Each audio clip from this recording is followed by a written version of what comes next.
gavel first, right? Yeah. Good evening. We will call our Monday meeting, January 12th, Carver Heights, Montclair, CRA meeting to order. Would you please stand for the invocation and the pledge? Heavenly Father, we come before you to do the business of this city. May every voice be expressed and heard with dignity and respect.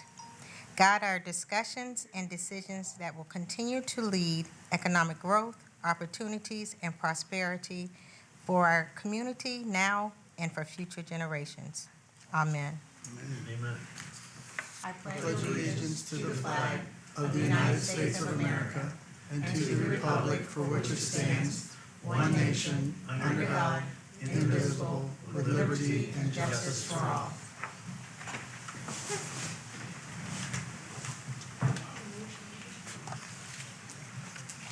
We'll now go with our meeting minutes from September 22nd, 2025. May we have a motion to approve the minutes? I'll make a motion to approve the minutes. Is there any discussion?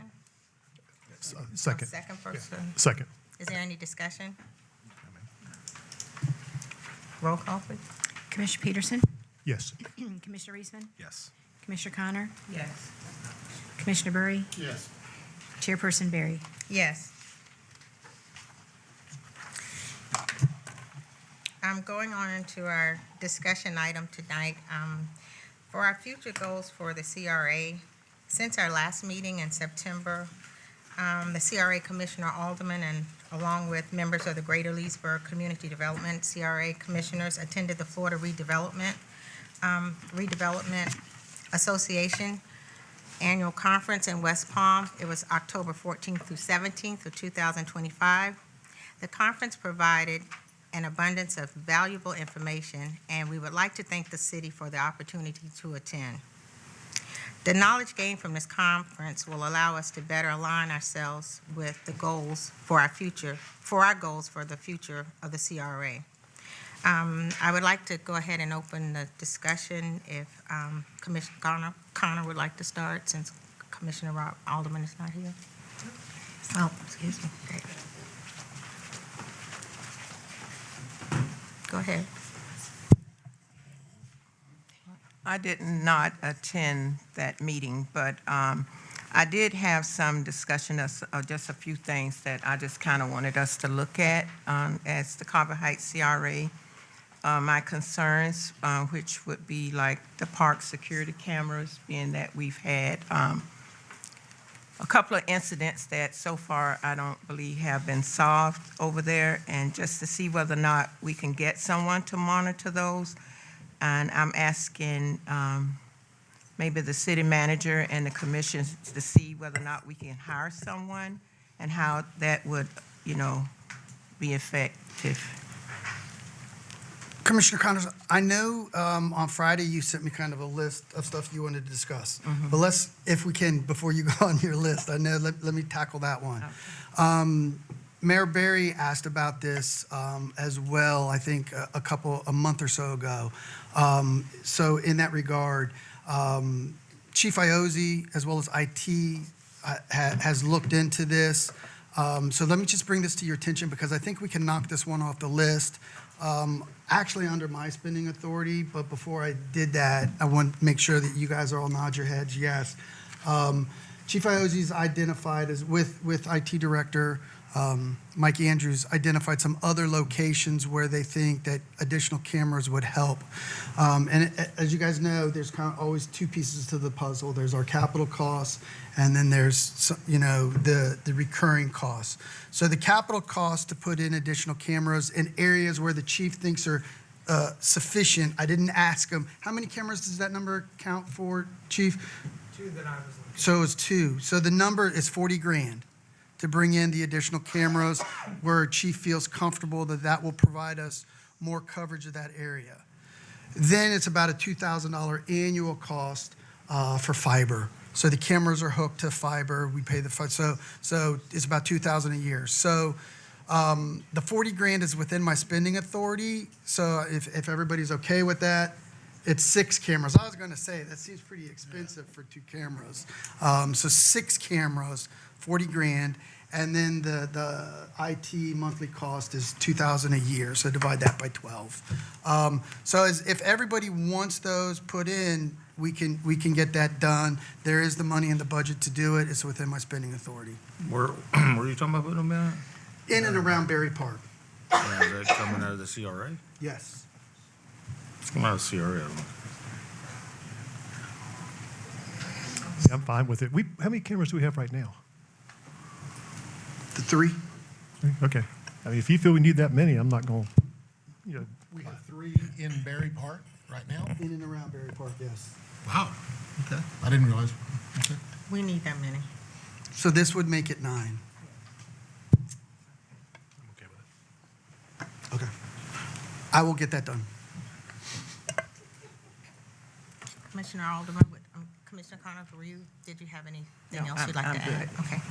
Commissioner Alderman, would you like to provide some information of your feedback and your future goals for the CRA? Yes, I would. Actually, I typed up a list that I probably should hand to everyone of items that are of concern for me. So I think I have enough copies here to go around.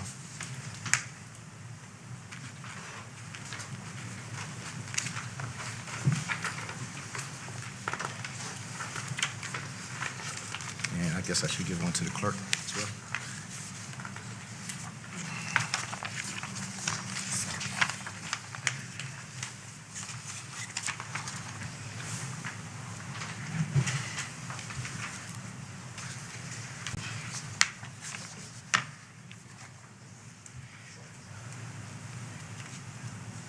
Go ahead. Okay, so I have some concerns or some items I feel like would address Carver Heights and I think also will benefit the city as a whole because, you know, that'll be an improvement. So I had some things here that I think I've brought up before. And my number one was getting information disseminated out to the residents at Montclair, Woodland Park, and Carver Heights. And, you know, it's a monumental challenge to get everyone, well, just to get information out to that area. So with today's technology, I thought what we can do is set up electronic message boards at the gateways. And those gateways, as I have listed here, will be both ends of Montclair, County Road 468, Woodland Park, Carver Heights, and Carver Heights has multiple gateways. So I listed from Thomas Road, there would be Olivet, Miss Parr, and Harlem. I may have missed a couple, but I think a couple of those, I think they're dead ends. From Montclair Road, Montclair Road / Center Street, that would be a gateway, a message board there. And then from Griffin Road, there would be Tuskegee Street and Beecher Street. And I think this would cover where people are going in and out of those areas where if we need to get any type of information out to them, that they would see it. Trying to walk around and do flyers is a monumental challenge and it's time consuming for people with busy schedules. So, and that's something that I think I may have hinted at before, but I think that would greatly benefit those areas as a whole, you know, and then maybe that can be something that can be modeled to benefit other areas of Leesburg, you know, maybe, you know, and I kind of bring that from being that you have given me the opportunity to attend the FRAs is if we do something to do it in a manner that, you know, take it up a level so we can, you know, be a model for others and, you know, and it will have benefits for the entire community. And on that message board, not just, you know, let it be bilingual. And it's just as you discussed just a moment ago with the security cameras having fiber, then that could be controlled from a central location through, a fiber communication. So that was item number one. Item two was, and I think this is already being addressed from my understanding, is sidewalks. And that would be, now I'm just referencing Carver Heights. I'm sure there's a need in other areas, like maybe Montclair. But just from my observation, Tuskegee Street in Harlem and Waitman. And I know some areas of Tuskegee and Waitman already have sidewalks. So it may be some maintenance be required to, bring them into a better state. And this was also a request from a resident. So, item number three is something I think will greatly benefit and add value, is a multi-purpose center that is tangible for the residents of Woodland Park and Carver Heights. I know there's been maybe some discussion that, we have the resource center, but in a way that's really kind of separated from Carver Heights. It's still possible, but I think it would be better if it was something right there in Carver Heights. So I figured the center would be able to host meetings, banquets, and a good model is a place that I've been to in recent months is Winter Park Community Center. Having been there and walked through and attended an event there, I was impressed by how that was set up, not just, and it was being utilized. They had a basketball court, they had a gym, they had 3 events going on, I think a wedding reception, a birthday party, and something else, all at the same time. And people playing basketball and in the gym. So that's just something as a model, and I'm not saying it has to be exactly like that, but if something like that was placed out in the Carver Heights, I think it would be a benefit. And not just to Carver Heights, I mean, it would be, I'm sure, accessible to the entire city. And so with that, some proposed locations I, looked at was one, there's an area off of Carver Drive, which is accessible through Thomas Road, and also could be accessible from the Leesburg Wildwood Trail. Then the second option would be the 3 lots at Bradford Avenue and McCormick Street. I think that's right there by Berry Park. I think there's a corner there. I mean, I don't know if that can be utilized, and I'm just giving you my observation. And the other one was where the former Dabney swimming pool was located. Item 4 was a basketball court at Berry Park. And then this is something I think that was brought up by Ms. Connor. So that was one of the things I think would benefit that area, even though I know they have the Boys and Girls Club. But I think, for me, having traveled various places, and I'm going to use West Palm Beach because I have relatives down there, and I've traveled through there, and I noticed how they have these little local areas that's right near each community where people have access to stuff like that. So that's one of the things I think would be a benefit. Item 5, an item that was brought to my attention by a resident, was, I'm not sure if this comes out of CRA or capital fund or not, but it was a speed hump or a table at the Simmons Avenue prior to the curve where the street turns into Nebraska. They complain that people like to go around that curve at a high rate of speed, and there are kids in that area. Item 6, this stems from having attended the FRA, and is that some type of dedicated CRA staff be added to help all the CRAs with their agendas or goals. And I know this will probably require some consultants and for best guidance. So those are some of the things that are of my concern. And as far as items, that's it. And I have something I would like to say. So I wrote this out because I wanted to try to hit all my talking points. And this, where I'm coming from here is, you know, I'll just read it out to you. So, having been given the opportunity to attend 2 FRA conferences, I come away with a glaring observation. I have seen cities from as far as the Panhandle to the Keys, and one of the major differences from Leesburg and them is the representation. They don't just have members such as Teresa, Samantha, John, and myself.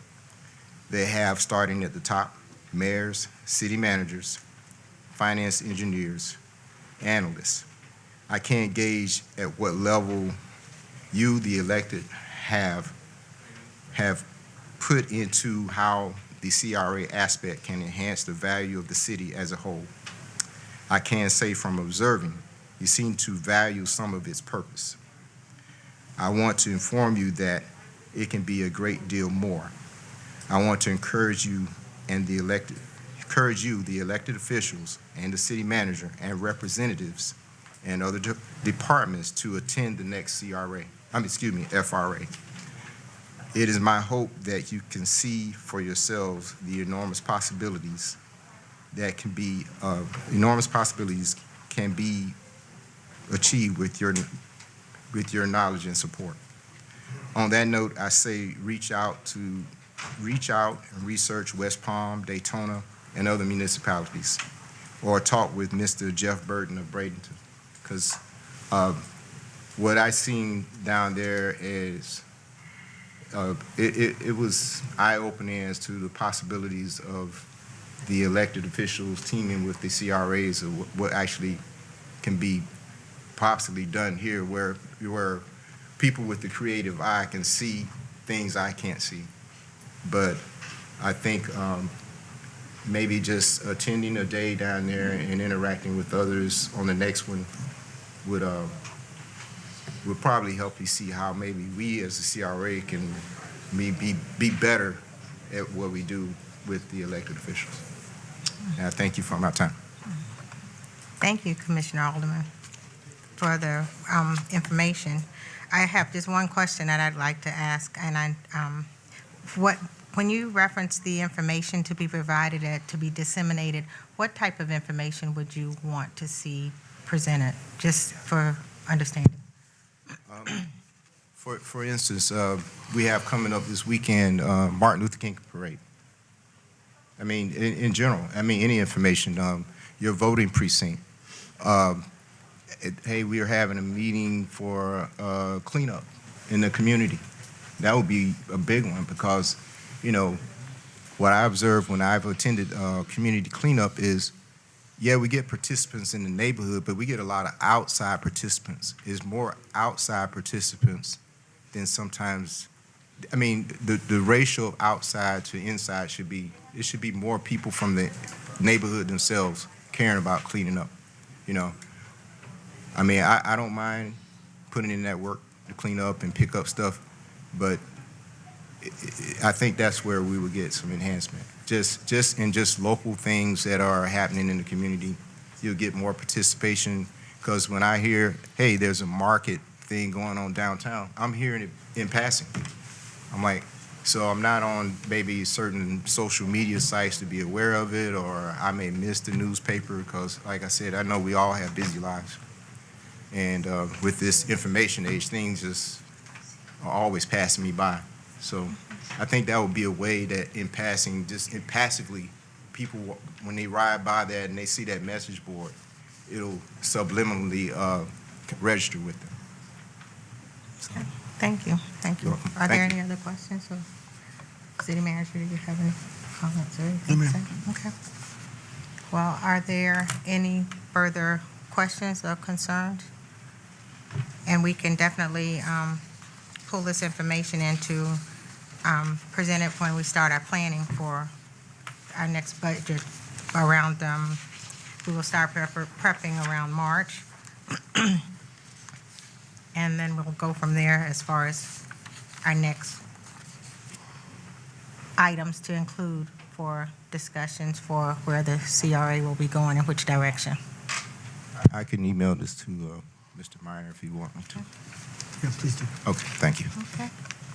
Were there any other concerns or questions that someone has to say? I just have a question about, and I know I should know this, but refresh my memory on how much money we have in CRA right now, Al. I mean, okay, I know that's not fair. You can answer that later. I'm curious about the current balance and I forget what we're bringing in annually. You may remember. I did not look at And the my cash concern is we graph. spent quite a bit on I'm not Susan gonna- Street, so we've spent that money down some. No, Susan Street was 44127 CRA. There is a, And Carver And Heights, some amount of car parks as well, yeah. right? Susan Street is primarily 44127 CRA. There was a little snippet of Susan Street, which is in the Carver Heights CRA, and I think Commissioner Connor is correct. I think we took like about 200 grand to do a portion of Susan Street from the Carver CRA. But primarily, most of the expensive items are on the east side of the line, which is 44127.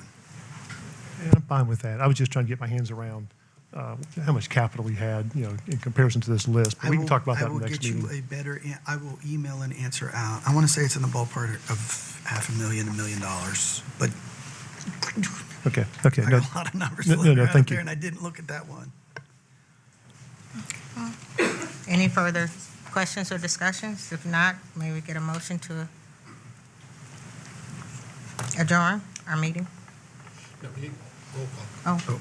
Oh, excuse me, roll call, please. Commissioner Peterson? I don't want to get bogged down on this subject, but we have not spoken about it for a while. The lots that are owned by not just the city of Leesburg, but there's a fair number of lots in Carver Heights, and they've been sitting idle for a while, and we've talked about that over and over. I don't want to get bogged down, but I just want to know, I'd like to get that resurrected in some form or fashion, get those lots off our books. That are, not on the tax roll, costing us money, they're dumping, all that good stuff we talked about. I agree, Commissioner Peterson, and we have had approval as far as the process, and we can possibly get that going as soon as possible for whoever's interested in the lots. Commissioner Reisman? Nothing this evening. Commissioner Connor? Nothing this evening. Commissioner Alderman? Nothing else, thank you. Commissioner Connell? No, ma'am. Commissioner Burry? Nothing tonight. Chairperson Barry? And nothing else tonight. May I have a motion for? Motion to adjourn? Second.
We're ready.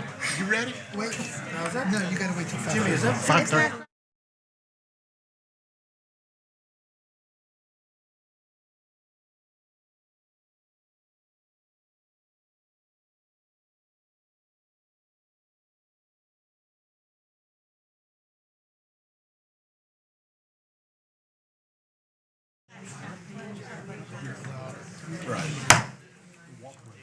We'd like to call to order our Monday, January 12th commission meeting. We've already done the invocation and the Pledge of Allegiance. We have no proclamations. We have no presentations. And at this time, the public may bring matters to the attention of the City Commission. Okay, I'm sorry. To the City Commissioner. Please note that issues raised at this time will not be discussed, but your comments will be referred to the appropriate staff or scheduled for consideration at a future City Commission meeting. If you are speaking about an item that will be considered later in this meeting, your comments will be heard during public hearings. Each speaker is allocated 3 minutes. Kindly adhere to this time to ensure equal opportunity for all participants. Thank you.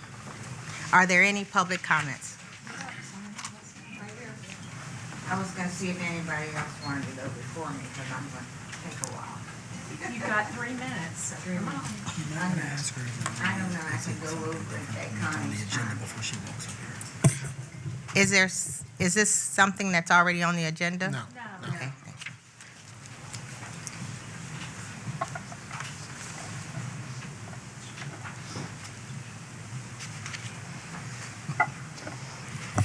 Well, hello, everybody. It's nice to see you, Mayor Barry, and all the commissioners and city manager, and it's nice to be here. We are here to give a special presentation to the mayor, to Mayor Barry. So I would like for all the PEOs that are in the crowd to come up front and just stand up here somewhere. That's my mother right there in the room. So I kind of, this is an organization that Allison's a part of. This is a small representation of our PEO chapter in Leesburg.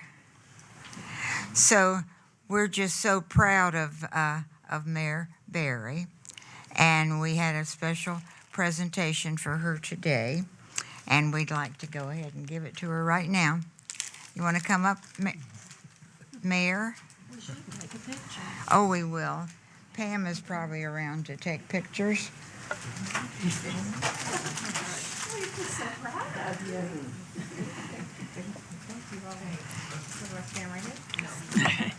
Did you get a picture? You want to come here? Yeah. Oh, can you all move over? We can all move. Can you go over? No, I'll stay here. Go ahead. No, I'm all right.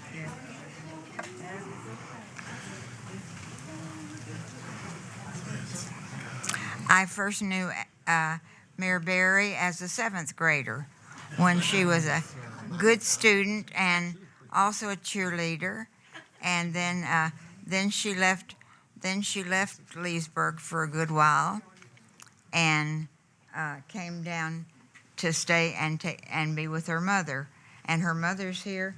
Her mother, right here at Agnes, will be 100 years old in March.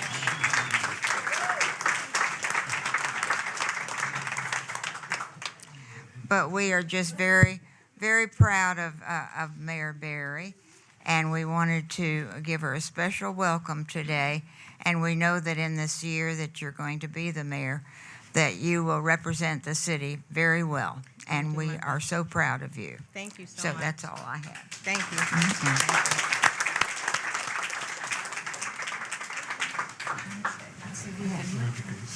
Are there any other public comments?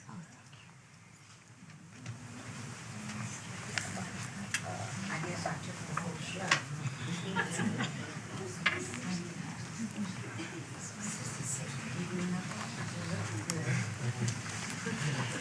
Good evening. I'm up here tonight to discuss the The second reading of ordinances Excuse regarding... me, sir. Yes. May you state your name Sure. and your address, please? Sure, my name is Gerald Amaral, and I live on 3337 Curlew Avenue. I'm over in the Lake Denham Estates neighborhood. And I'm here tonight because I have concerns about the proposal of the Dominion project, Dominion Apartments project. Excuse me, sir. What was your name again, please? Gerald Amaral. Mr. Kimbrell Yes, will be on the agenda tonight. that's correct. Your comments until then. Okay, We'll discuss at that time. perfect. Thank you. It's a public hearing, so you will be able to share your comments at that time. Great. Thank you. Are there any other public comments that are not related to any of the agenda items?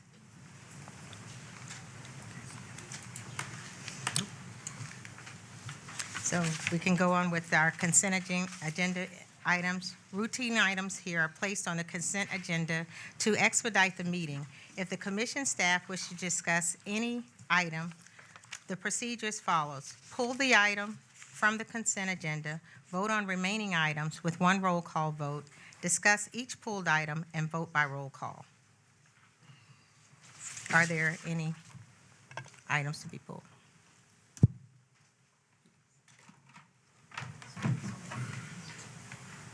Can we go ahead and have a motion then, please? Yeah, I'll make a motion to approve all remaining items on consent agenda. Second. Roll call, please. Commissioner Connell, Yes.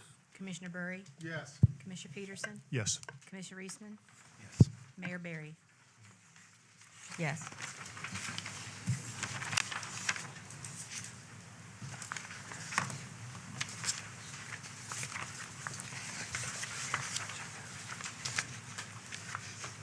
Now we're into public hearing. During public hearings and non-routine items, the commission requests that those in attendance respect the process and maintain order.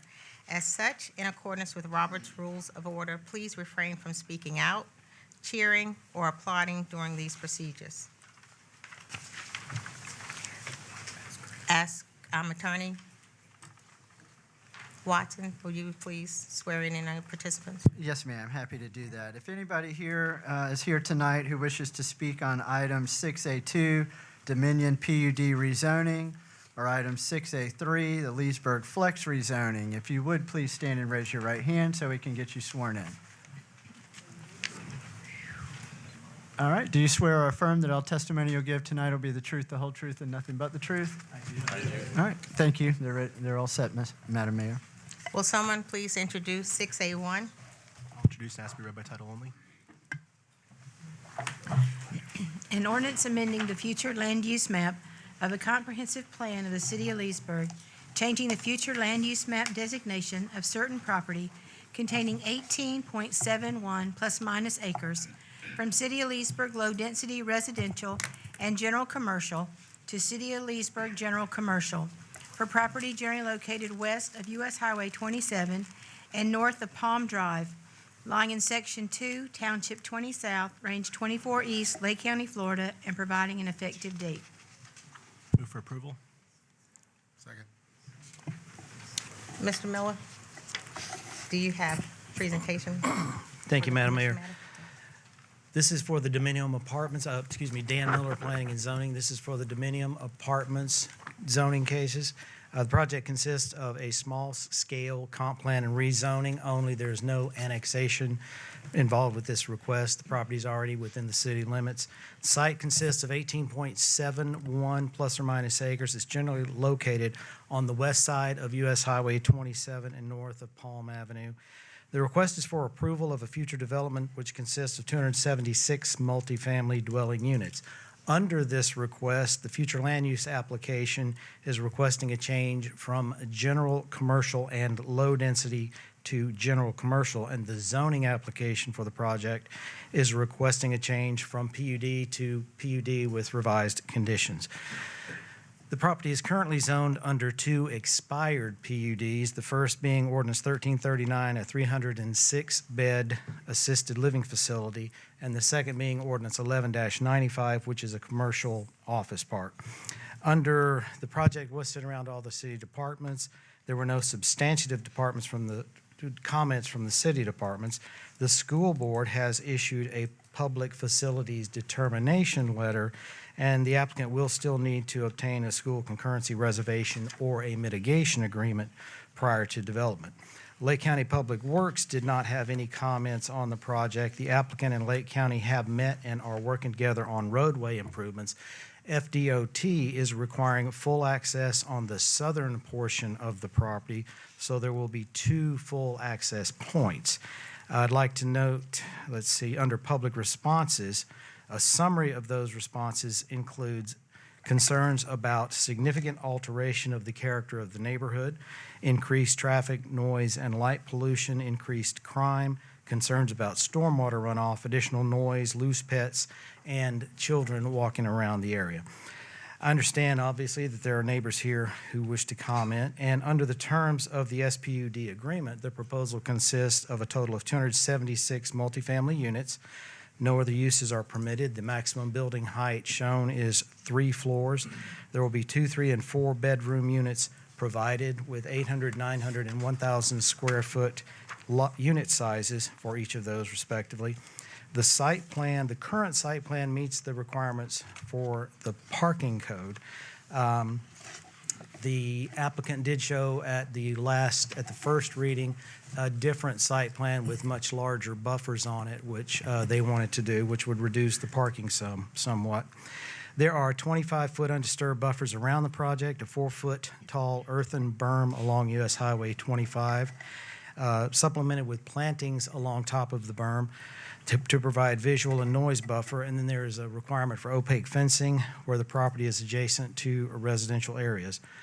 A minimum of 35% of the property must be in open space. Dark sky lighting is required. There is a code-compliant landscaping plan required. Bahia and Bermuda grass are permitted, but not St. Augustine as due to the water consumption. Under site access, there is the primary access point and a secondary, which is down on the southern part of the property. The PUD will require the developer to provide any and all expansions or upgrades to these access points and roadways as needed and required by FDOT and Lake County.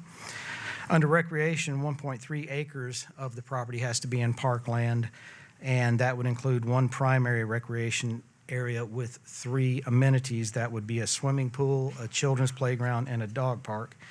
The project will be on City of Leesburg utilities for water and wastewater, so there will be no wells or septics on the property. And finally, there is a phasing or expiration clause which requires that the development would move forward within 48 months of any approval with substantial commencement. That would have to occur within the 4 years, or there would be an automatic reversion to the RE1 zoning code, which is 1 acre per unit. And this is designated as an attainable workforce housing project to meet the needs of affordable housing, which is a market need within the city.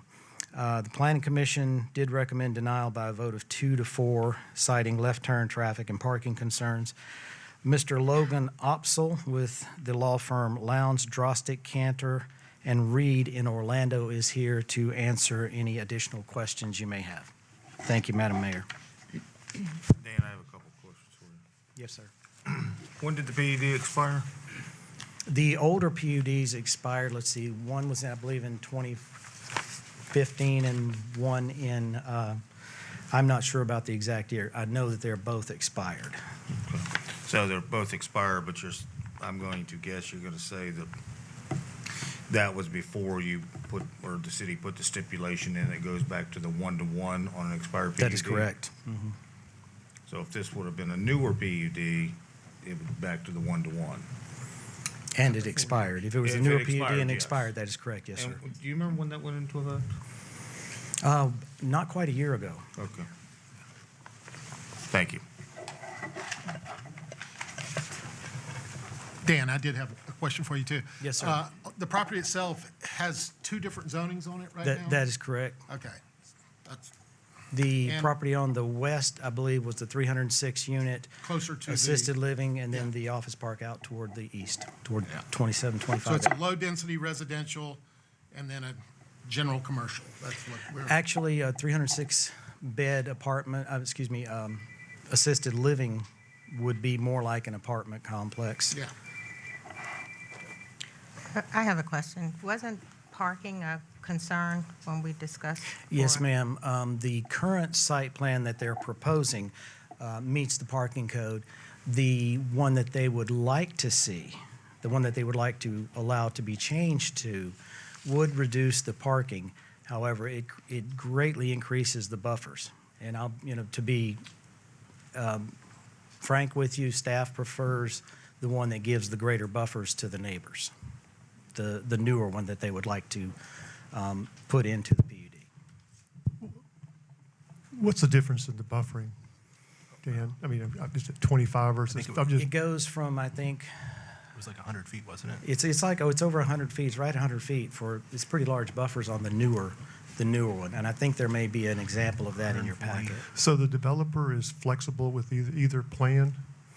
They prefer the second plan, the one that they would like to change out and put into the PUD. Okay, I guess I'm going to go on the record and say in front of my fellow commissioners, the parking is more important to me than the buffer. The buffer would still be adequate, and I would want it adequate, but I believe it would be closer to 25 feet, which is what we typically do. I think you said there's a berm also, but where I'm going with this is the parking is important to me. I think Yes, it goes to 2. It rates right at 2.0, which is the Okay, requirement. and that I have no problem with that. The 1.6 does tug at me some.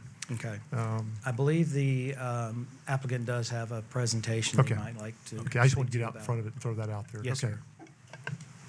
Are there any more questions? They have other properties that have the 1.6, correct? They do down in Orlando and in different locations in Central Florida. Okay, thank you. Would the petitioner, Mr. Oswald, like to present? Oh, okay.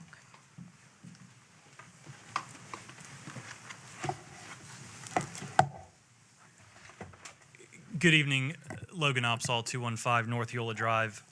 Good to be with the commission this evening. We haven't updated our PowerPoint, so you've seen some of this. So I do have a couple things I want to hand to the commission to assist in this presentation. This is all part of the application package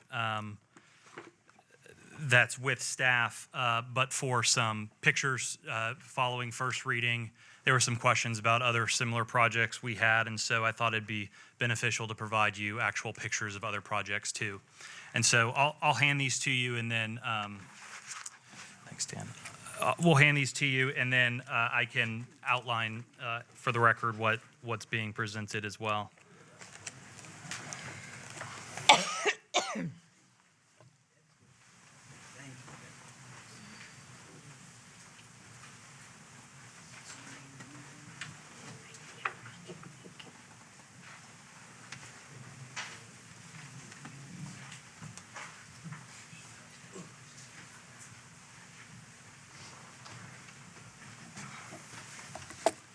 Okay, and just for the record, you have pictures of other projects.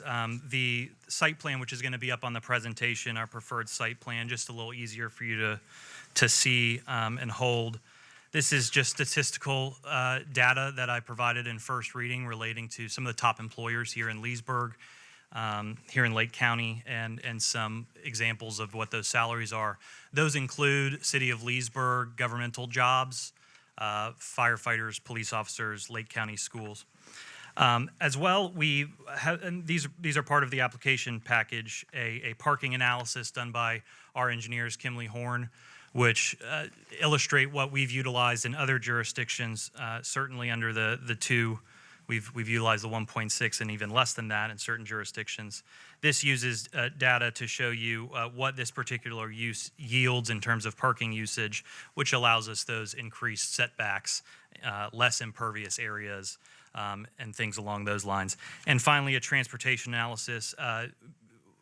Before we dive into the presentation, Dan had mentioned, and you'll see on the slides that there is 2 future land use designations on the property, and under those permitted uses within the city. And so we wanted to just spell out again with our engineer what those differences in trips look like, and what would exist under existing entitlements. So with that, I'll dive in. And again, some of this is review, but I want to make sure we touch on these and then answer any specific questions you have.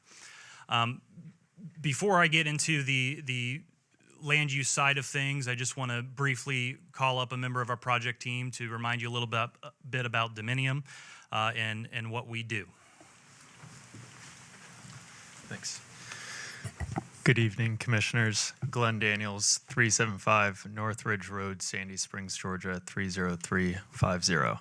I'm with the developer, Dominium.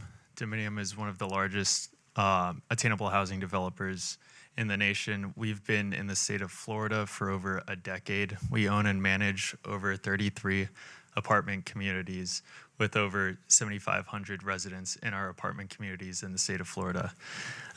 Before we get into the land use discussion tonight, I just want to call out that Dominium is not one of those developers that builds and leaves. We are looking for a partnership with the city of Leesburg, hence our work to get this PUD signed with you guys. So that being said, we will own and manage the property for at least 15 years. The property will be attainable housing for at least 30 years. And we are gracious for the opportunity to partner with the city of Leesburg and look forward to your consideration. Thanks.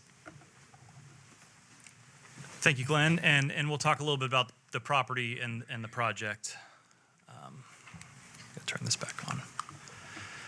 So, of course, we have an assemblage, and this is from the property appraiser's site. There's a few parcels out there, and as we move into the next slide, you'll see how the future land use designation as it exists today overlays these parcels.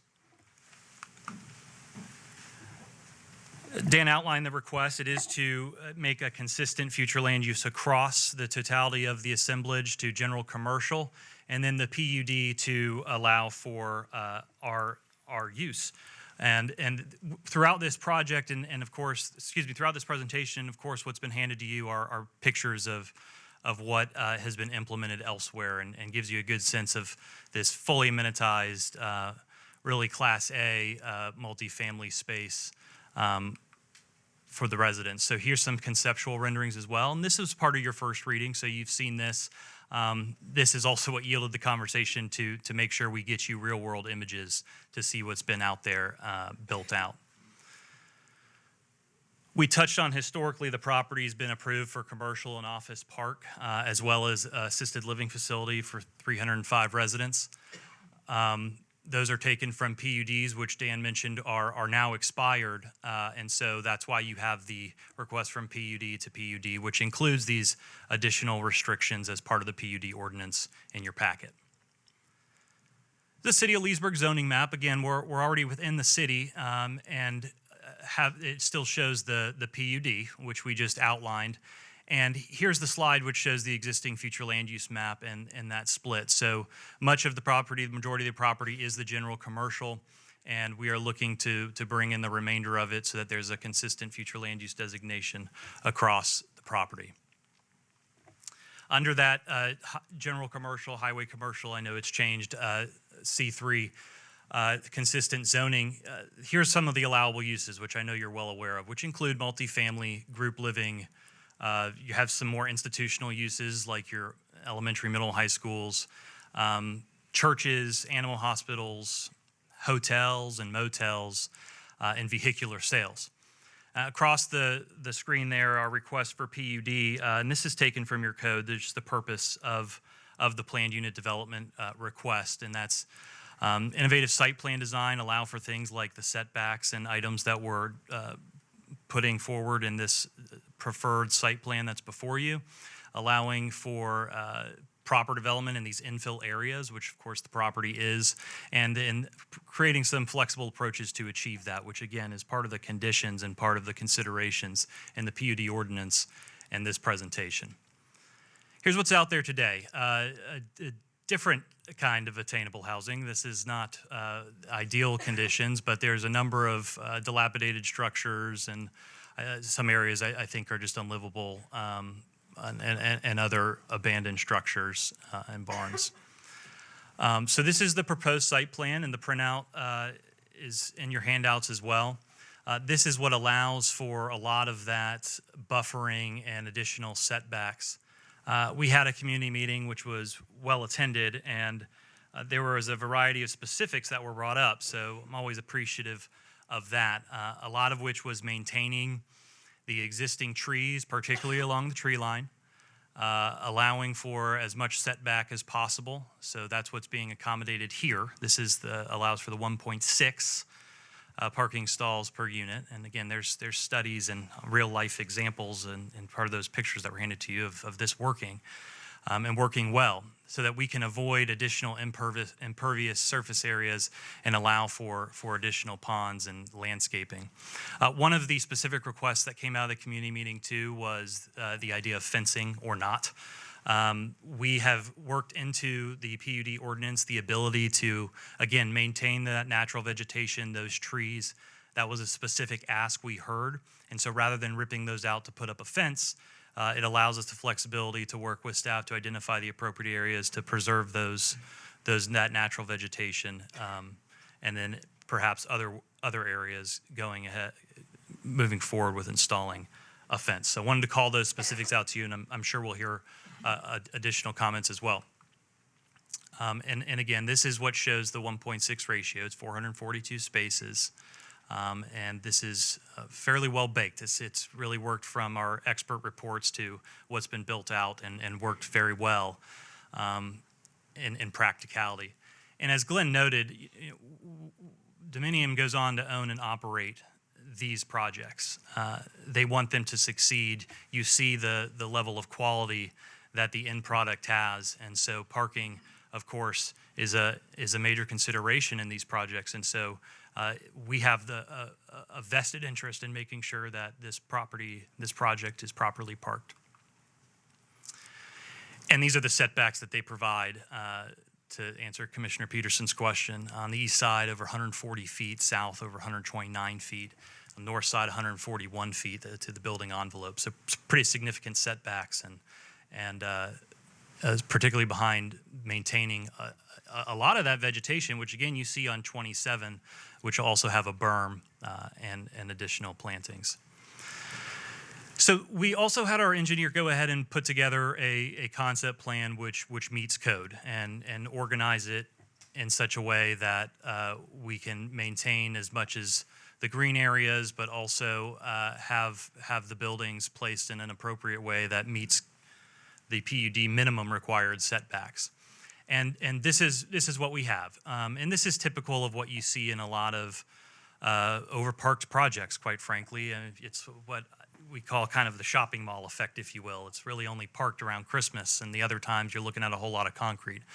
And so taking particular care and attention to having our experts, our engineers, map out and plan a project that can be better organized, allow for more open space, allow for less impervious areas and additional setbacks, not only is more attractive, not only is better for things like runoff and maintaining drainage and stormwater, but also has the ability to meet specific comments we heard at the community meeting. This, the bottom left just illustrates, where those setbacks on the preferred site plan reverts back to following getting a fully up to the 2 rather than the 1.6 parking stalls per unit. With that, I'm happy to answer any questions. We have our whole project team here. But before I do conclude, not only do we put great care into how these projects are designed, but of course the residents that ultimately utilize them. Across jurisdictions, we see a lot of school teachers and government staff, a lot of the folks, quite frankly, that you would see in the sectors that are some of the more major employers in the area. These are the folks that utilize this great, highly amenitized project. Now, a lot goes into the choice of those residents as well. There's yes, income caps to make it attainable. There's also income minimums. So how do we verify that? Pretty extensive verification of employment, right? Because we got to verify that payment, that income structure. Background checks, criminal history, and again, proof of employment. So these are a lot of young families, again, folks who are just getting started and really a thoughtful, beautiful project that can be brought in to allow housing and amenities for these folks and for these families. So like to always end in a practical touch as we end our discussion in land use world, but I'll reserve some of my time to respond to, I'm sure, what will be some good questions, specific comments, and then I'm happy to answer any for you right now as well. I know I'm the difficult one on parking, but I don't want to overly complicate it, but I just throw out an idea, because I do respect the neighbors who wanted more buffering. And so let me talk about the parking. I understand if it's affordable housing, and I respect, this company owns multiple, 30-something plus projects. My concern is 20 years from now, when the bond's expired and there's no restrictions on the property, it really could not go to market rent, I don't think. Maybe somebody can correct me, but I thought the parking probably need to be closer to like a 1.8 or 2 for market, rent apartments. Where I'm going with this, I want to keep the neighbors happy, but I'd be willing to, I guess, ask if there's a way to compromise on the buffering and improve the parking. I'll just say, for example, like 1.8. And I'm not trying to dictate what the parking is. I'm just throwing that out there. But I'm trying to make a point that the parking is important to me. I do have concerns. I know I've been fairly consistent on a lot of projects on parking. I feel a little out of line because I do respect the developer has all these projects. I see the list here, and the average is like 1.5, and here we are at 1.6, and I'm pushing back a little bit. But I just throw that out for discussion to my fellow commissioners and your thoughts or the developer's thoughts. I would love to see the buffer, say, cut in half and parking improved, like somewhere in the middle as well. That's just my thoughts. I'll stop right there. Okay. Yeah, thank you, Commissioner, and you certainly have been consistent. That's for certain. And so we wanted to make sure that we had the information, real-world studies, real-world build-outs that do show some of those parking ratios. Again, you said it usually lands around 1.5, but requesting 1.6. And so what that means in terms of total spaces from the 500, I think it was 550 on the total build out to the 442 is we're not talking a whole lot of spaces, but we are talking a whole lot of benefit by removing those impervious areas. And I like your comment. Would you say shopping center parking? I mean, I don't want a big, asphalt parking lot out there empty, but I do have concerns. This question is for you or Dan Miller, whoever can answer it. But do we have a different parking? I'm looking at Al Minner or Dan, different parking requirement on market rent apartments, or is it still the same number? I'm looking for Dan Miller. Still the same? Okay, thank you, Dan. Okay. I'll save my comments till after public comments. Yep. And Commissioner, you indicated you want to hear some of the comments from the public as well, so I'll continue to discuss with my team. Thank you. Thank you. Is there anyone from the public that would like to make comments? Oh. Good evening. It's Gerald Emerald again. Sorry for jumping ahead of the game there. 337 Curlew Avenue over here in Lake Denham Estates. I'm not against affordable housing. I have concerns as a resident locally here, as someone who drives these roads every day, about the increased traffic. I can speak personally about the challenges of getting in and out of the development that I'm in. Of course, everybody wants to be the last person to move into a place, and so I kind of get it, but I am concerned about the additional traffic that as low as 400 additional cars and as many as 555 cars will bring during rush hour traffic in the morning and in the evening will bring to this area of the town. We don't have a traffic light to get in and out of our development. It's challenging and dangerous, and I can only imagine that the same will be said for what's proposed here if it's allowed to pass. I don't see it improving the access to the development I'm in, or the folks that live in the development that were there directly next to us before. I can also speak to the fact that our neighborhood is largely 3- and 4-bedroom homes, and we don't have enough parking. And I can't see how it would make sense to have, and I mean, we're talking about single-family homes with average people. Most people have 2 cars. I can tell you the people at the corner of my street have 6. They can't fit them in their driveway. It's difficult for emergency services to get in and out of our development when it's time, and it does happen. So just speaking real world, I don't manage 30 apartment complexes throughout the U.S., but I can speak to what's going on locally here for me, and it's challenging enough. I can't see how this is going to improve it. That doesn't bring into the conversation with my concerns about what additional utilities, what the additional demand will do to additional costs for the folks that are already here and paying taxes for that sort of stuff. That's a whole separate consideration on my part, because I know I pay utilities here, and as we continue to annex more property and do more expansion and more developments and more and more and more, it's just something that's on my mind. And that's all I have. Thank you. Thank you. Are there any more public comments? Please state your name and your address, please. Cammie Johnson, 180 Duchess Drive in Corley Island, Mobile Manor.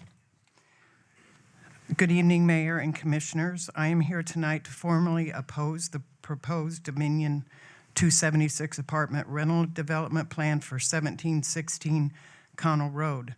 I respectfully ask that you deny the approval of this project. I am a resident of Corley Island, Mobile Manor, a 55 and older senior community that directly borders the western boundary of the proposed development. Because of this immediate proximity, our community would experience the most significant and lasting impacts of this project's move forward.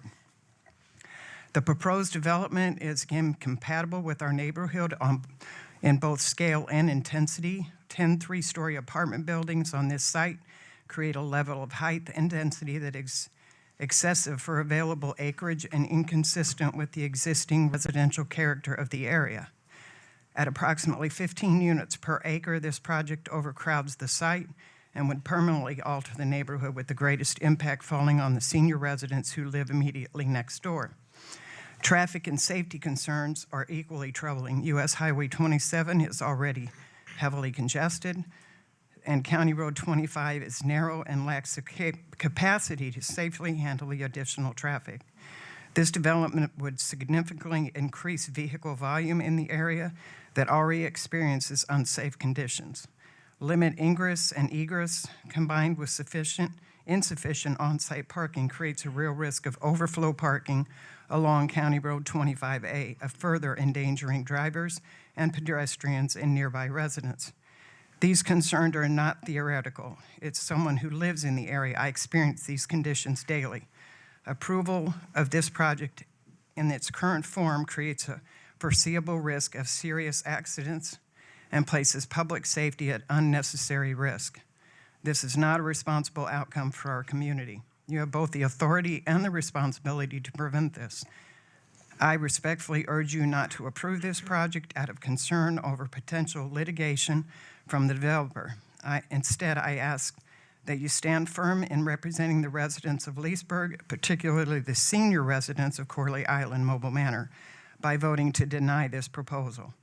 This evening, I am also formally submitting the original letter, signed letter previously sent to you, along with the new attachment, an attachment A, which contains 100 resident signatures from Corley Island Mobile Manor. These residents stand united in agreement with the concerns expressed and respectfully request that their collective voices be acknowledged and considered.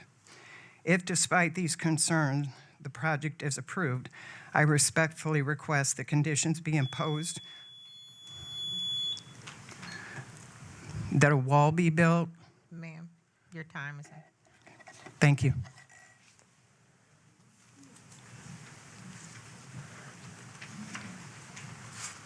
Good evening, Bill Polk, 600 Cascade Avenue, Leesburg, Florida. Lifetime resident, senior citizen, all that good stuff. At the previous first reading, the attorney had spoken about discussions with the DOT. Have y'all gotten any discussions from the DOT? Have you gotten any plan from the DOT on how this is going to work? Um, Dan, you're out there? Not today. I don't think so. Right now, not today. Pardon? Not today, Mr. Polk. No. You Today, did? the answer is no. You have gotten no answers from the DOT? No, they are working with DOT at this time. So We don't have any specific. we don't have any specifics on the DOT, how they're going to approach Highway 27 from this new project. The DOT is requiring, as I stated in my opening remarks, that there will be a full access point on the southern part of this property and on the northern part. So two but- ingress, two entries onto 27. So how is that going to approach, how are you going to approach Highway 27 from this project? On the south or the north? You would have to talk to DOT. That's what I'm saying. Nobody knows how we're going to get on Highway 27 from this project yet. The project's a nice project. The PUD that expired was only for 18 homes, which would have been a nice little residential community. But you got basically 300 people or 300 units on this, 276, whatever it is, units on this project, and, you know, approximately 400 cars coming out on Highway 27, which is totally impossible right now. The DOT or Leesburg or nobody has had anything to do with the traffic problems we have on Highway 27 right now. I went to the post office this morning, and I ran that little route on C25A, or I call it Radio Road, and you cannot get out on 27 on the north end at all because it's not even wide enough for a car to sit there and wait for the traffic to come along. And then on the south side, it has a wide middle that you could sit there and wait for the traffic, but I waited 15 minutes to be able to go north. So without any answers from the DOT, I don't know how you could approve this project at this point in time. Thank you.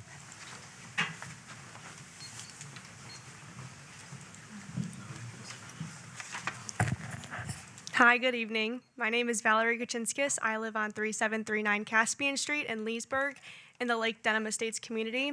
A lot of my concerns are the same as Mr. Gerald's here that he mentioned earlier. I'm just concerned about the already overstressed infrastructure and the additional strain that this complex would put on it. We are one of the largest under 55 communities in Leesburg, and we currently only have one point of entry, which is a stop sign that we share with Ravenswood. So that's about 500 plus single family homes. And we are slightly south of the proposed complex, which means, when there's an opening, they would get to turn before we do. I regularly wait to exit our community, and with this complex, I would wait even longer. My husband actually works here, and I think it was 2 weeks ago. We live maybe 10 minutes away. It took him 47 minutes to get home from this place just because of all the traffic, and there are no, well, at least very minimal back roads. So 27 is really our only point of entry or exit for Leesburg, as well as the neighboring cities. So I also have concerns for people who live in the villages or Claremont. This is really their only way in or out as well. So it puts strain on them as well. I do also have concerns about the 1.6 vehicles. Like Mr. Gerald said, we already have a vehicle overflow problem in Lake Denham Estates. So I am worried about if there is a vehicle overflow, where they are going to end up. If it's going to be on 25, 27, in the neighboring communities. So I think those are essentially all of my concerns. And then also the impact on response times for emergency services. If it is, or if we do have increased congestion, what is that going to do to emergency response times? And that is all I have. Thank you so much for your time.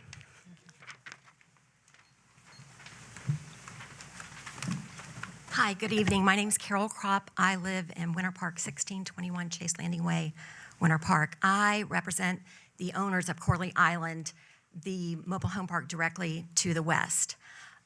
We are a 55 and older park, all retired. Most of these people, this is where they're going to spend the rest of their life. And now we've got this big development with lots of traffic concerns that, y'all have heard all this. I don't need to repeat it. But one thing I did want to ask is, even on these setbacks, where's the one on the west? Do we know what that is? We're on the west, and that's our biggest concern. And is there going to be a fence? And the developers just said they're not real sure about that because they may use the trees as buffers. And that's a problem. So I don't know, is there a reason the west isn't listed as a setback? I mean, I don't know if this is a time for questions or not, but so, I would just like to reiterate what our residents said, that the traffic is a huge concern. We don't want 3-story buildings looking down into our mobile home park. We already have a problem with cut through from the east through our park to Lake Denham Estates. And, if now you've got, younger people, teenagers living there, trying to get to see their buddies in Lake Denham, they're going to be going right through us if there's not at least a fence at the bare minimum. But, this was zoned for assisted living. That doesn't bring in 500 cars, assisted living. Most of those people aren't even driving. So this changes things dramatically for our residents. They own their own homes. We only own the property. They own their own homes. I don't know what this is going to do to the value of their homes. And for some of these people, that's the only thing they really own. And, we're very concerned about our residents. So, I hope y'all will take that into consideration. Thank you.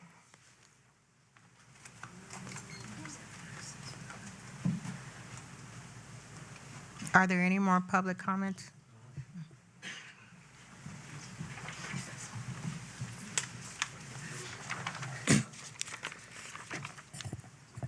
Hello, good evening. My name is Roland Nunez. I live on 1928 County Road 25A. So I live right on the road. I travel it every single day, 7 days a week, all the time for everything that I do. I do recall during the construction that's been going on, how it's increased the traffic a lot in this area particularly. And one of the things that I've noticed just from the traffic diversion during the construction, a lot of cars go through 25A. And with how narrow those roads are and the speeds that those cars are driving, it's just going out to your mailbox is dangerous. So just looking at that during those moments of construction when cars are being rerouted, just trying to see what that would look like as we get the increased level of traffic from all the building, that is what concerns me, particularly because this isn't the only project on that road. County Road 25A is a 1-mile stretch of road. And we already have Lakeside Retreat that's already on the north end of that. We already have Manuela Apartments that have been approved for being built just 1 mile north on that same road. With this one as well, it does concern me the level of traffic that we can see on there.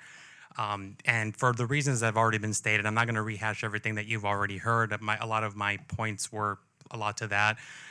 Personally, I don't have a problem with the affordable apartments in this location. I know we need them. Trust me, I know we need them, and I do support them. It's just the density. The density is really what concerns me the most.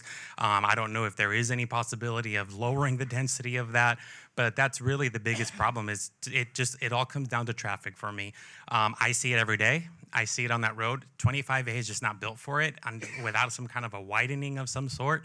And I understand that there's the north and the south entrance, but like I said, if we look at it beyond just this one development and then the other ones that are already in existence and already been approved for development, that's really where my big concern lies, looking at where we're concentrating all of the apartments in just 1 mile area. And I just don't know what that's going to do, especially with the additional traffic going north on Leesburg that I'm sure a lot of people here are very familiar with. So those are just the comments I wanted to share. Thank you.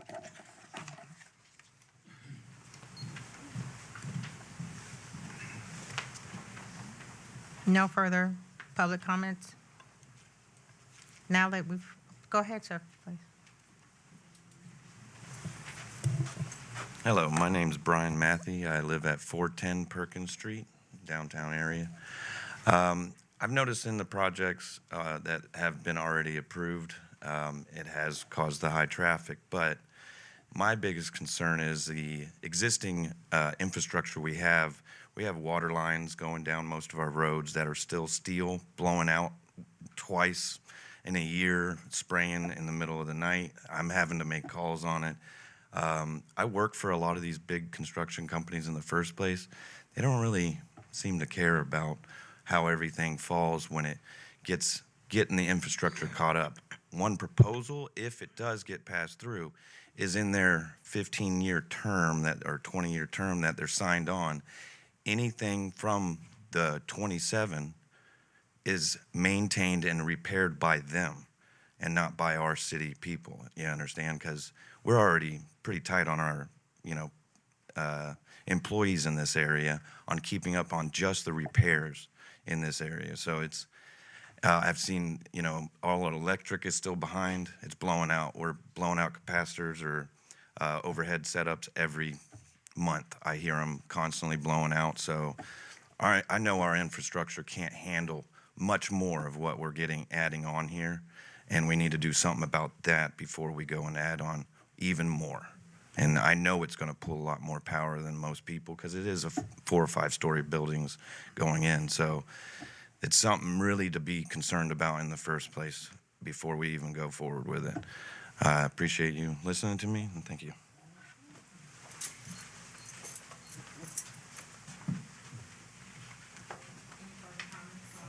Any further comments from the commissioner? Oh, for the public. We've heard from everyone. I'm sorry. Can we move it to then? Oh, do you want to respond? Yes, ma'am. I think I can respond to a lot of these questions, comments. Thank you. And thank you again, everybody, for taking the time and some of the specifics. I want to speak to them. One, we've talked about a lot what's out there today in terms of existing future land use. So I know sometimes I'm here talking about vacant land, talking about agricultural land, those sorts of things. But this is something with existing entitlements. And with those existing entitlements come certain permitted uses. What you have before you is studies, and these are traffic counts taken from what could go in there, particularly on the commercial space and others. And those are significantly more traffic trips compared to what we are proposing. 27. It's a state road, and I think all the folks make really good points. It's a state road. We're working really closely with FDOT. We've already met with them twice. They want us to have 2 access points. We're already looking at things. They're going to require a traffic warrant study, traffic signalization there on the southern portion. And so that will be something that we have to look into and would ultimately have to pay for. It is interesting, a lot on these projects, when you have traffic issues, in the natural course of things, you got to go through, you got to work with who's responsible for the roads. And oftentimes the last to come in isn't always the great thing because you're the one that's paying for these road improvements. And so we are having those trips. But again, these are, as you look to our traffic study and the yield of peak hour trips versus what could be permitted in these future land use areas, it is a net reduction. And that's something to keep in mind, particularly on an infill development property like this. Vehicles. I understand there's some folks at Lake Denham with excessive vehicles, and I get that. But we are owned and operate ourselves, and we have a management company. As part of the requirements, on top of everything else we look into of future tenants, we also require vehicle registration. So we know on the front end which vehicles are coming in, and certainly wouldn't allow 6. And so that's another way in which we're looking at things on the parking ratio. What's helpful on this conceptual plan is an illustration of the trees, but what you miss on an aerial is that on the western side it is wet in there. I think there's a creek that runs through there, so there's some natural separation and topography to keep the properties and the projects separate and allow additional setbacks too. There's a reason why we put the pond where we did to also make sure we're accounting for overflow in the event of storm events and things like that. And while I'm talking about the west side, I do want to answer that question. I typed in east. That 140 feet should have said west. So that's the illustration. The reason why the east now wouldn't be included when I correct that to the west is because we've talked about that's along 27. We already have some exceeding setbacks there from the PUD minimums. We also have a landscape berm, 4-foot berm already above grade with additional plantings with natural vegetation. So that's why I appreciate that and thank you for that clarity. I should have caught that earlier. And the previous, The zoning, yes, was for assisted living, which maybe would have less parking, right? But that was a previously approved part of the PUD as it relates to a permissive use in the zoning. What I outlined before is under those future land use designations, a whole lot more uses that could come in, which yield a whole lot more trips compared to what's being requested. And so appreciate those distinctions as well. A final point on the setbacks and what we're able to achieve here, and I appreciate Commissioner Peterson's comments as well. It is important we can cover this. Yes, it's for the residents, but it's also for our future residents and creating the best product in the area and maintaining those additional setbacks. These are 3 stories, so they're not looking down and the additional setbacks assist with that. And the natural vegetation and setbacks that I was talking about as it relates to the wet area and existing tree line. So I wanted to make sure I covered those particulars. And lastly, I was taking notes for everyone that talked, and I believe we were able to address everything. But I was also working with the project team, and PUDs are negotiated zoning districts, right? We've worked really hard with staff to go through this PUD process, provide conditions that work well, not just for the cities, but then go back in, report what we heard at the community meetings, and create more conditions to help address some of the specifics we heard both then and tonight. But in the spirit of that cooperation and good faith, we would be amenable to increasing the 1.6 to 1.8 while maintaining the setbacks. So, with that, I'm happy to answer any questions you have. Can you clarify the fencing and the berms? Yeah, thank you. So the berms are along 27. That's the 4-foot earthen berm. There would be a preservation of the natural vegetation. There's also minimum landscaping requirements, which will go in. As it relates to fencing, and I think I heard wall, that particularly on a wall, you got to put in footers. You got to put it up on the property line. So you're going to lose a lot of trees and a lot of that vegetation, and some of which, particularly on the south side and southwest side, are pretty big, mature trees, and some certainly have the potential to be. And so while the PUD that's presented before you now gives us the flexibility to work with staff, particularly on site plan approval, to identify those appropriate locations, we are in agreement with the majority of what we heard, that maintaining and preserving those trees and landscapings would be a benefit, but the PUD still certainly calls into utilization of fencing as well. Yeah.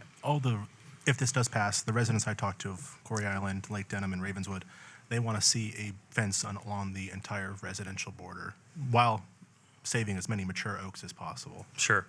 Yeah. And again, we're happy to work with staff on that. It's already in the PUD ordinance, so to the extent that they require fencing, we would need to comply. So to answer that question head on. The other is, and I just want to say it because I told the gentleman I would, that there's some residents on the south side that have some really nice trees, and they don't want to have a fence there, but I'm confident we can work with staff to come up with the appropriate fencing requirements. Yeah, excuse me, I've said it before on residential developments, and that's because it becomes an HOA issue, but I really don't care about the fence. And if the neighbors want it, I'm fine, but with this big buffer, I guess I just worry. The fences I see look good for 5 years, and after that, they don't look that good. Some of I them, just point sure. that out. Yeah. That's probably a bigger issue when there's an HOA. In this case, it's on the apartment owner. I just throw that out for discussion. I do appreciate the improved parking. That was important. Thank you. Just curious, because I've heard it in talking, would you guys have any opposition to putting verbiage in your PUD that you would never go live local? Yeah, it's a good question, and it's part of why we're here today. We as Dominium, as a company, want to work with municipalities and jurisdictions we're working in to avoid, putting forth a Live Local Act as opposed to all the great things and conditions we were able to put into this PUD ordinance and we can address today. But yes, we're happy to agree to Live Local. I will note that it's a pretty big act, and it's new, some of which has favorable like tax rebates for the purchase of construction equipment. You know, so there's slivers in there, but I think what you're asking, Commissioner, is agreeing to not assert live local as it relates to, you know, densities and permissible uses, and we would be agreeable to that. And then you said the intersection warranted a traffic light, or you're? Yeah, it's called a traffic signalization warrant study. So it's And- it's in and- study. And all indications, just to be candid with you, are that traffic signalization will likely be required. But of course, we got to go through that study with FDOT, which we are. Okay.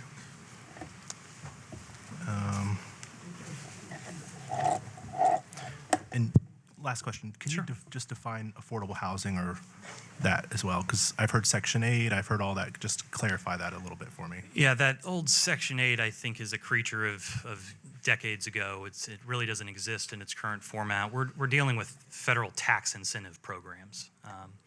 And so what they do is these tax incentives allow these Class A build-outs and with certain tax incentives that allow basically a more efficient build-out and allow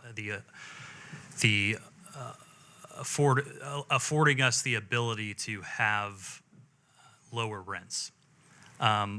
We do have folks here on the project team that can really get in the nitty-gritty of how that works, but that old, you know, Section 8 moniker and run by government, you know, things like that, that's not what this is. That we're utilizing tax incentives. I want to be sure the audience is clear on that, because I have heard concerns on, I call this affordable housing, but, people, I think one of the newspapers called it a low-income project, and those terms are used loosely, but maybe you can quickly explain the difference. Yeah, go ahead. So yes, low-income housing tax credits. It's a tax incentive. Large banks and investors are required to meet some community. They're supposed to pay back to the community. In exchange, they get tax credits. So we end up taking those tax credits and selling them to the investor. Now, the way this is different than Section 8 is Section 8, as it's like been known in the past, doesn't exist anymore. That's been abolished since the 80s, I think made the 80s. Now, what people know as Section 8 are vouchers that the residents carry to any property. We are different. We attain to a different income band, a higher income band.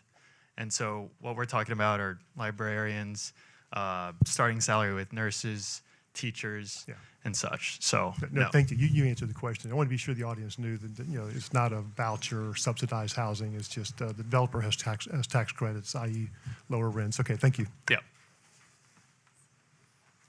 And to put a cherry on top of that, it allows private development of these types of uses rather than ongoing subsidies or governments engaging in them themselves. And I think the result speaks for itself. So thank you, Commissioner.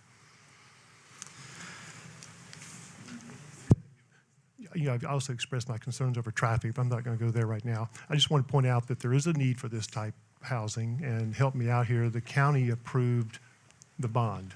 I believe it was a 5-0 vote, so I just want to point out that they Yes, Commissioner. we have their support. Yeah, unanimous support there on that front from the county as well. Thank Okay, you for thank you. noting that.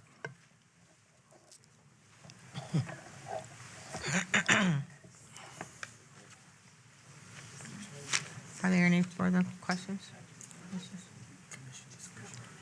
Any commissioners? Thank you for your discussion? time. Yes, I have several things I want to bring up.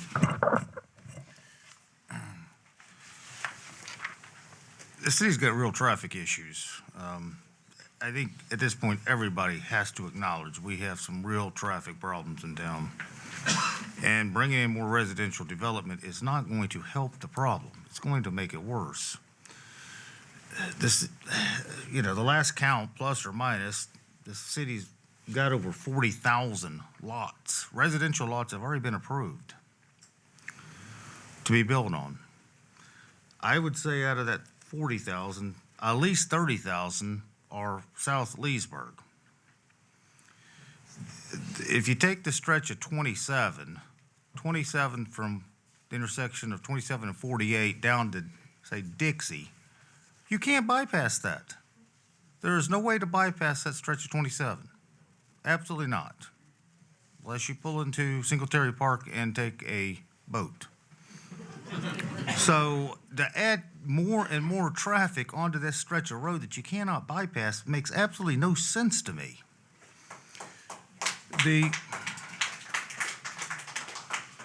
The property's presently zoned commercial. Now, I've heard here tonight that commercial brings in more trips than residential. Well, you know, I think if you look at it this way, to me, a commercial development, it's bringing maybe more trips into the site, but it's already local traffic. This complex is bringing new traffic into the area.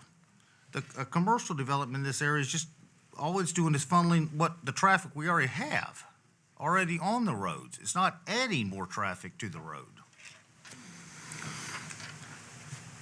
I know they're working with FDOT, but presently, I don't see how in the world you're going to get out of this complex, go across 27 and go north. It's impossible. As far as the reduced parking, am I to believe that a 3 or 4 bedroom apartment only needs 1.6 or even 1.8 parking spaces per dwelling unit for a 3 or 4 bedroom unit? Do these people never have guests over? I mean, that makes absolutely no sense. 15 units an acre?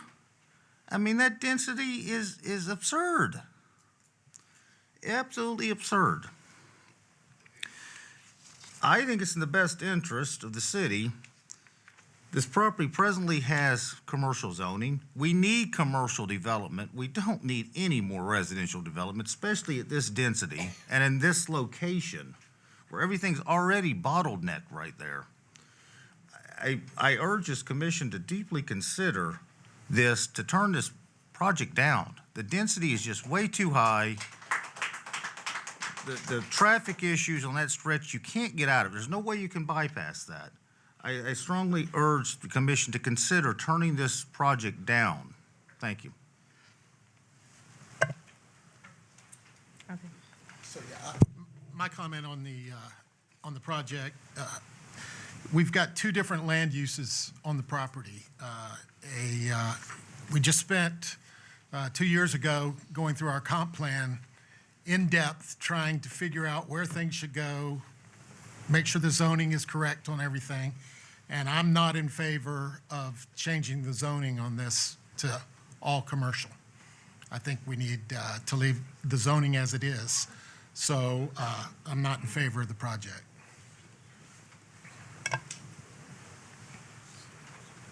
Any other comments?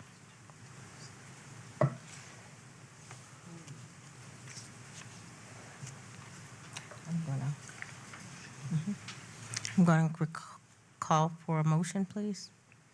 Can we have a motion? We had a reading on the first one, so I think we need to. We need clarification on what site plan and I was just, if we're, thought we right? wanted to know which we're site talking plan about- one, we're 6A1. talking This is A1. 6A1 only. That's all we introduced. Which site plan is proposed to them in their packet, Dan? The one with the limited parking? Both site plans are in the packet right now. The one that is the 2.0 is the one that came in with the packet. The one with the 1.6 parking, which gives the larger buffers, is the one they would like to switch to. Does that make sense? But the developer just clarified he can keep the buffering at 1 and 1.8. Go ahead. Yeah. Then why don't you clarify the motion on which project, Commissioner, you would like the commission to vote on? Okay. One with more parking or less? Because they're both in your packet. Okay. That's right. That's where I was going to go. I'd also note that the PUD requires a conceptual plan. No, you're right there. We're not on that. Those will be on It's a rezone. separate. We're on future land use right now. This is a future land This is use 6A1. matter, so all you need to do is vote on the motion on the floor, which changes the zoning.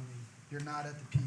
We only are doing You're 6A1. Correct. So we're This on is- we're The on future land we're use, on the future comp land plan use, right not now. the PUD. I'm happy to clarify So on the the next motion- item. So the motion on the floor is a good one, and this considers changing the motion to the request of the multifamily. So, Mayor. Roll call, please. Commissioner Burry? No. Commissioner Peterson? Yes. Commissioner Eastman? Yes. Commissioner Carnell? No. Mayor Barry? Yes. Now, I'd like to call for, oh, sorry, I wanna do the second. I'd like to call for the second reading, for the reading for 682. I'll introduce 6A2 to be read by title only. An ordinance of the City of Leesburg, Florida, changing the zoning on approximately 18.71 plus minus acres from City of Leesburg PUD to City of Leesburg PUD Planned Unit Development to allow for 276 multifamily units for a property generally located west of US Highway 27 and north of Palm Drive, lying in Section 2, Township 20 South, Range 24 East, Lake County, Florida, and providing an effective date. Move for approval. Second. Dan, will you give a? Madam quick Mayor, update? we do need a clarification on this, which site plan to go to. The applicant did indicate earlier in the meeting that they were willing to go to 1.8 on the parking, and that's the one they would like to have move forward, please. With the existing buffers. And I don't care if Hey, they compromise. you just, Dan, 1.8, just, that needs clarification. The max parking or the min? What's 1.8 reference? The minimum. Okay. So what do you, Commissioner, which parking did you want? The 1.8 is fine. If I heard them correctly, they said they were going to maintain the current buffering even at 1.8. I just want to be sure the commission's clear on that. Yeah, so the PUD has your minimum buffering, and PUD requires a conceptual plan, so we'll continue to utilize the conceptual plan, and we'll work with staff on the 1.8 so that they can approve the site plan. Yeah, thank you. Grant, is there anything the commission needs to do to clarify what they're voting on? So what you all are voting on is a PUD as we've discussed this evening, and the PUD that you're voting on is the one with the minimal parking, maximum buffering. That's what's before you now. Right. And if anybody wants to amend that and add any changes, like the agreement to not do any live local projects as was discussed, and again, the 1.8 parking, I think that would be appropriate here too. One final 1.8 in the, well, 1.8 was already announced, so I think that we would probably just need to clarify an addition of the live local prohibition in the agreement. Was there anything else? So you need amendment on the live local prohibition in the PUD. Yeah. I'll amend the motion to limit live local. For the, Let's use the word prohibit. Prohibit live local. Yeah, I did say limit. were there any other questions before a motion is Hold on? on. You seconded that? Yes. So vote on the amendment. Approval. I didn't hear him, but you know. Oh. Can we please clarify the motion again, because I'm. I'll make an amended motion to prohibit live local on the property. Okay, and is there a second? And I second it. Now, can we vote on the amendment? Roll call, please. Commissioner Peterson? Yes. Commissioner Reese? What are we voting on? Okay, so you're voting on amendment to, overall, there's a motion on the floor to approve the PUD. Before you vote on the PUD, Commissioner Reisman, seconded by Commissioner Peterson, made an amendment to the motion so that the parking plan of the PUD would be the minimal parking plan. So minimum parking, maximum landscape. So if you make that amendment, then you'll move back to the vote on the PUD. So you're we're voting voting on on, the type of parking you on reducing the parking. Correct. Well, it's not, no, see, that's a misconception. It's actually supposed to be 2. The 1.8 is a decrease from what our LDRs call for, so let's not mislead anybody here. We're not increasing the parking, we're actually still decreasing it. That's how I understand it. You're voting for minimum parking, maximum landscape. But it's not, but the 1.8 doesn't even meet our LDRs. And, yes, So it is a decrease from our LDRs, it's not an increase. yes, that is correct. So the motion that you made had 2 parts. It's the smaller parking, not the code parking. So it's less parking than code requirement, but more landscape, and the prohibition on Live Local. That's what the amendment that you're voting on. So just like So any other Commissioner provision Peterson, it's less parking. in the PUD. Not the code parking. It's relates heights, everything in the PUD. But more is than the 1.6. unique to the project.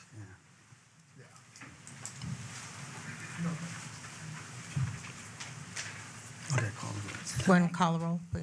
Okay, so we were at Commissioner Connell, No. Commissioner Burry, No. Mayor Barry. Yes. Well, we had,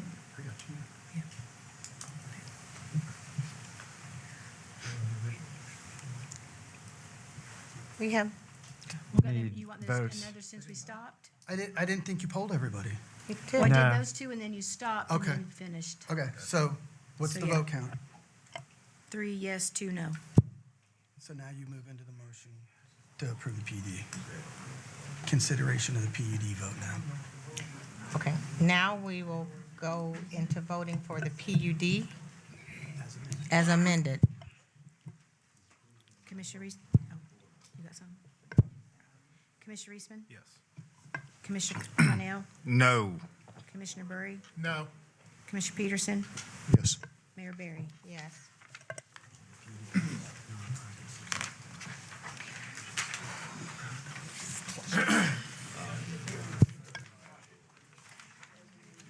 Now, can someone introduce 6A3, please? I'll introduce 6A3 to be read by title only.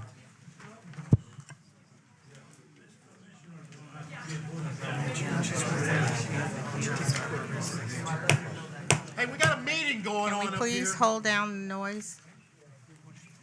Would you like to take a 5-minute recess so that we can come back and continue the meeting? Yes, yes. We'll give you 5 minutes. Thank you.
I'd like to call the meeting back to order, please.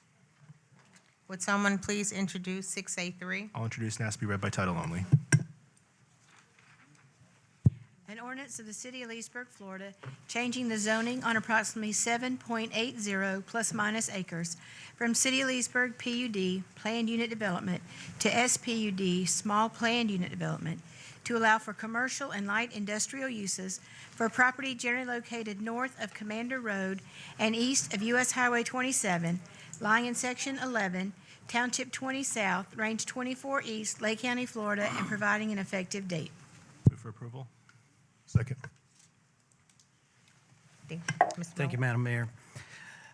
This project is called the Leesburg Flex. It consists of a rezoning only. There's no annexation or comp plan involved in this. The site consists of 7.8 plus or minus acres. Is generally located on the east side of Highway 27 and north of Commander Road. The request is for approval for a future development which will consist of flex space warehouses. Now, to familiarize you with flex space, if you'll think of what's down here on right across from the bowling alley on West Main Street, we have an office in the front and a warehouse in the back. It is currently changing from PUD to small PUD with revised conditions because we did not have a small PUD when this one was originally zoned. The old PUD allowed for an assisted living facility. The city department responses, we received no substantive comments from the city. This does not impact the school board since there's no residential here. Lake County Public Works did not have any comments. We did not receive written responses, but we did meet with one of the neighbors who is here tonight and would like to speak to discuss buffers, setbacks, noise concerns, air filtration, a few items like that. Under the terms of the agreement, the proposal consists of industrial flex space, multi-tenant uses. Now, this is small bay flex spaces. That would include warehouse, distribution, logistics, light manufacturing, fabrication and assembly of non-hazardous type items, contractor trades offices with indoor storage, wholesale trade, technology and printing, indoor storage. The intent of this PUD is to utilize only light industrial type uses, not heavy industrial. I want to make that very clear because sewing clothes and digging a mine, those are both industrial uses. So we're talking about the light industrial side.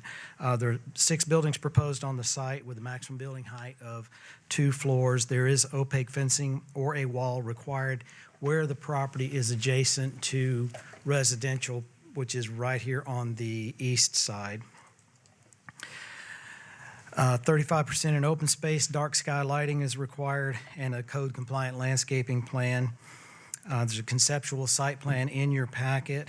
There is access that is shown on the site plan. It is one primary access point because that's all that is needed.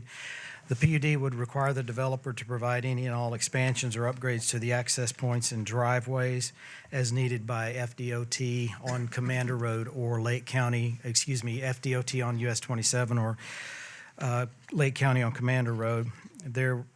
This project will be on city water and wastewater, so there's no wells or septics there.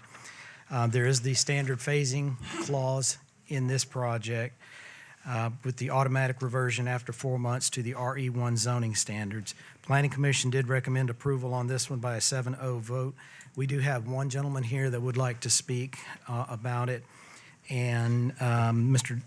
Rick Blunt of Blunt Development, along with Ms. Danielle Parker, who's also with Blunt Development, and several other people are here to answer any questions you might have on this one.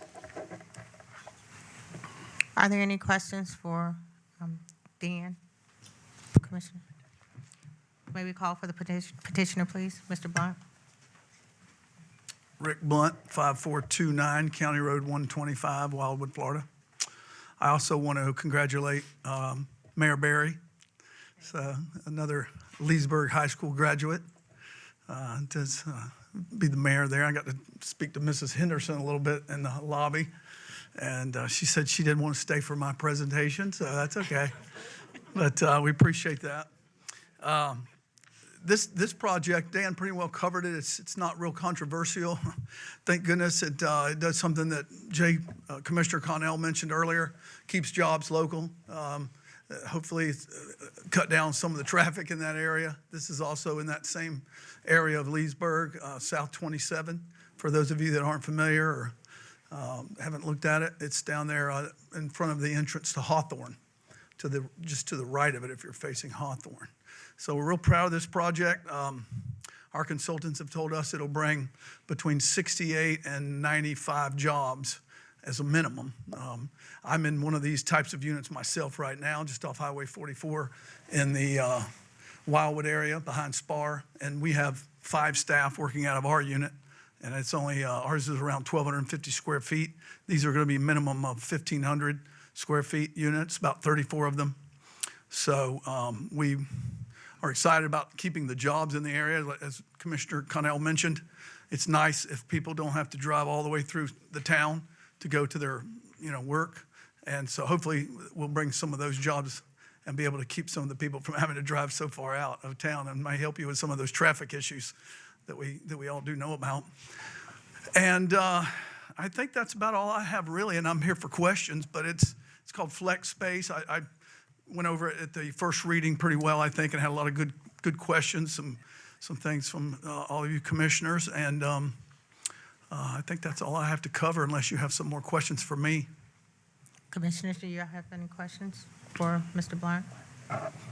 If not, are there any public comments, please?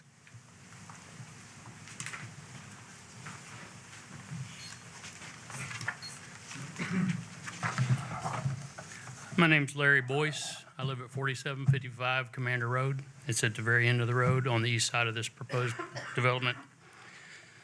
I just got a few concerns as far as being able to futurely get along with the development, which I know Ricky well, so I'm not real concerned, but I'd like to get it on record.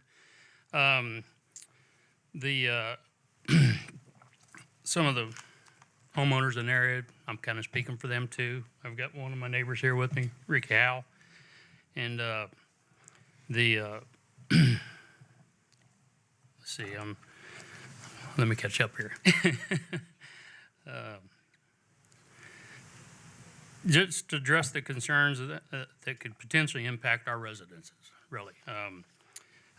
We think addressing these issues could help reduce some of that impact with minimal effect on the development. Number one would be the light industrial zoning. I'm not up to all the zoning codes and everything. I talked to Dan this morning and he kind of explained it to me, but I know when I was in Leesburg with my business, I worked with solid surface acrylics, and I'm in Wildwood now, but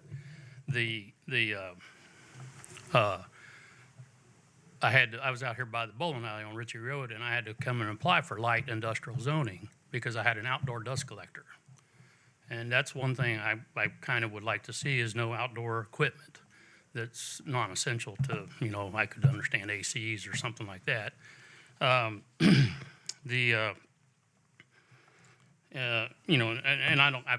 can't think of anything else that would be outdoor. I know Hawthorne every now and then on Monday mornings they have to run their little circulate pump on their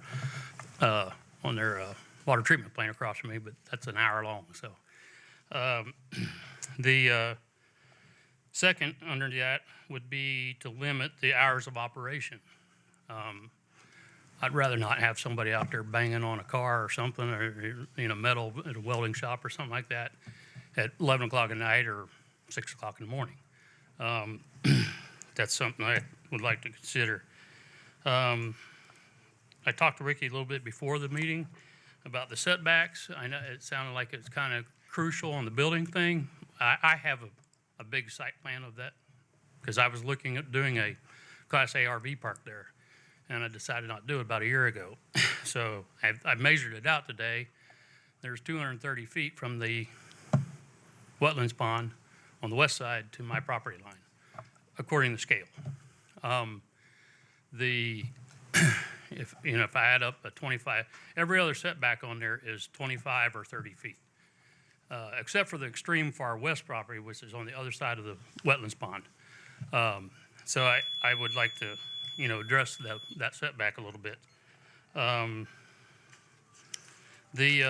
Sir, your time. Is it up? Yes. Already? Okay. Thank you.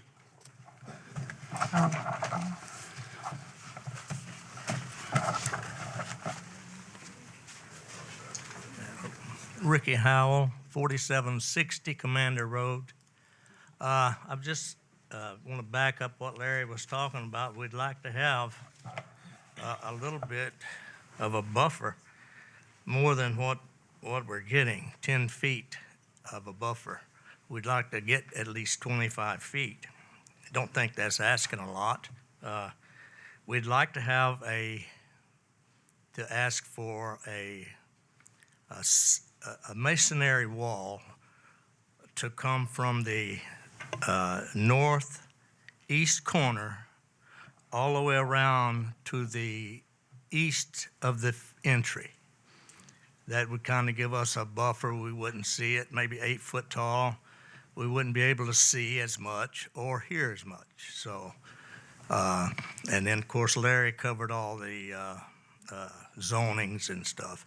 It's a nice project, and I don't think we could ask for something better there, but it's still an impact on us, and we're just asking for a few things, and we wish you would consider it, and we thank you. Thank you, Mr. Howell. Are there any other comments or questions from the? Oh, no, from the commission, Okay. from the public. There's no more there's no more comments from the public? No one's up? So I'm asking now for the commission. Dan? Yes, sir. With regard to, we've done one other of these flex, I think Montclair or something, didn't we? Flex base there? Did we have, what was the setbacks?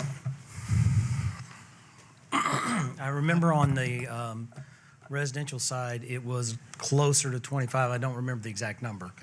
What is the setback from commercial to residential? On commercial to residential, it's really not a defined setback in the commercial. You can go down to 0 if you put in a firewall. Firewall on the building side. No, I'm talking about from the. Oh, on this zoning, particular one. From zoning, I mean, from In a the- commercial piece of property to residential piece of property. That's correct. You What- can go what down. is this- what is- There's not a standard number. You can We don't generally. have a setback for Generally, it goes, both sides add up to 1.